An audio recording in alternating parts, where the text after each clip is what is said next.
Hello दोस्तों, कैसे हैं आप सभी लोग। आई होप आप सब लोग बहुत अच्छे होंगे। नमस्कार, स्वागत है आपका हमारे YouTube चैनल पर। तो आज मैं आपके लिए लाई हूँ एक नई कहानी, एक किसान की कहानी।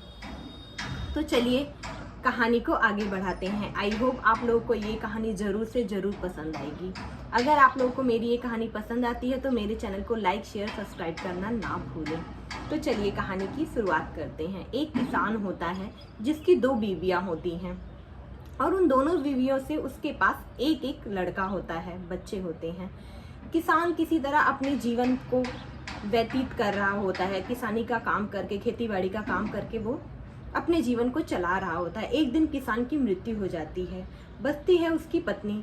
पत्नी की भी किसी तरह पति के वियोग में वो भी खत्म हो जाती है। उस टाइम सती प्रथा चल रहा होता है। उसके पास बचते हैं 2 बेटे, एक छोटा भाई और बड़ा भाई। बड़े भाई की भी शादी हो जाती है और छोटे भाई की भी शादी हो जाती है। दोनों खुशी खुशी रह रहे होते हैं। एक दिन अचानक छोटे भाई की तबीयत बिगड़ने लगती है। बिगड़ती है, इस तरह बिगड़ती है कि वो हर जगह जाते हैं, हर वैद्य से पूछते हैं कि किसी तरह ये इस बीमारी का इलाज मिल जाए, पर किसी को पता नहीं चल रहा होता है वो बीमारी क्या थी, जो कि छोटे भाई को अंदर ही अंदर खाई जा रही थी। बड़ा भाई इस चक्कर में बहुत परेशान होता है। हर वैद्य को दिखाता है, हर डॉक्टर को दिखाता है कि किसी तरह उसका छोटा भाई ठीक हो जाए, पर कोई भी वैद्य इस चीज का कि उसे कौन सा रोग है ये रोग बता नहीं पा रहे थे। इस चक्कर में बड़ा वाला भाई थोड़ा सा जिद्दी हो जाता है, चिड़चिड़ा सा हो जाता है और बहुत दुखी रहने लगता है। छोटे भाई की ऐसी हालत देखकर एक दिन उसके मन में एक विचार आता है, जो कि बहुत भयंकर विचार होता है। वो सोचता है क्यों ना छोटे भाई को खत्म ही कर दिया जाए और इस सारी बीमारियों से छुट्टी मिल जाए, क्योंकि इस आधी संपत्ति जो कि छोटे भाई के इलाज में ही चली जा रही थी। यह सुझाव वो अपनी पत्नी को बताता है। बड़ा भाई अपनी पत्नी को बताता है।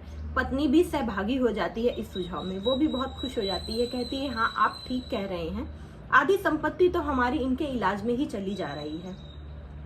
वो जाकर किसी एक वैद्य से मिलता है और वैद्य को कहता है कि मुझे अपने छोटे भाई को एक जहर के द्वारा मरवा देना है, जिससे आहिस्ता आहिस्ता उसकी मृत्यु हो जाए और किसी को मुझ पे शक भी ना हो। वैद्य पैसे की लालच में आके तैयार हो जाता है और वैद्य आता है घर पे, उसे मृत्यु के लिए दवाई दे देता है उसके छोटे भाई के लिए, जिससे आहिस्ता आहिस्ता उसकी छोटे भाई की मृत्यु हो जाए, जिसे हम स्वीट पॉइजन भी कहते हैं, जो कि आराम आराम से धीरे धीरे दिया जाता है, जिससे इंसान एक दिन अचानक से मर जाता है और सभी लोगों को यही लगता है कि उसकी रोग की वजह से मृत्यु हुई है। ठीक इसी तरह इस कहानी के साथ भी हो रहा है। वैद्य दवाई देकर चला जाता है और धीरे धीरे आहिस्ता आहिस्ता उसका भाई, बड़े किसान का बेटा छोटा वाला, जो कि खत्म हो जाता है। अब पति पत्नी जो बचते हैं, बड़े भाई, दोनों खुशी खुशी से रहने लगते हैं। काफी अरसे के बाद उसके घर में एक पुत्र होता है। पुत्र की भी शादी हो जाती है। पुत्र बड़ा होता है, पुत्र की भी उसकी शादी हो जाती है। पर पुत्र को अचानक से एक रोग हो जाता है, जिसका रोग का इलाज कहीं वो हर जगह भागता है, सब वैद्य डॉक्टरों को मिलता है, पर कोई भी वैद्य उसको ठीक नहीं कर पाता है। दिन ब दिन किसान का बेटा अंदर ही अंदर तिल तिल जल रहा होता है। ना ही वो कुछ खाता है, ना ही वो पीता है, वो बिल्कुल अजलस्त हो जाता है, ना ही उसके अंदर शक्ति रह जाती है चलने की भी।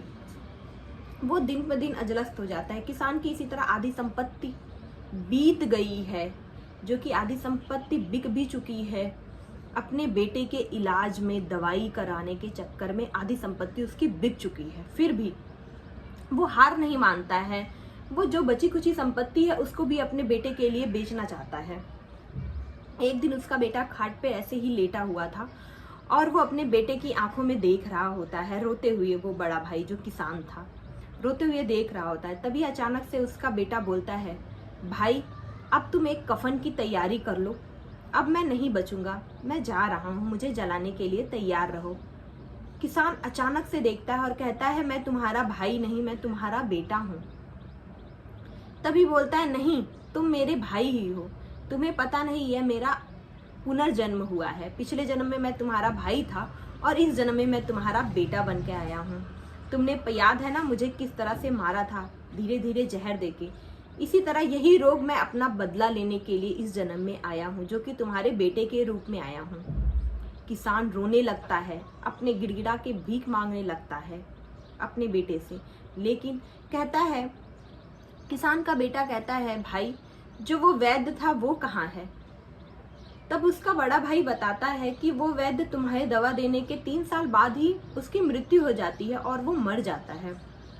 तो उसका बेटा मुस्कुराते हुए और झल्लाते हुए कहता है, भाई जो वो वैद्य था वो इस जन्म में मेरी पत्नी के रूप में आया है।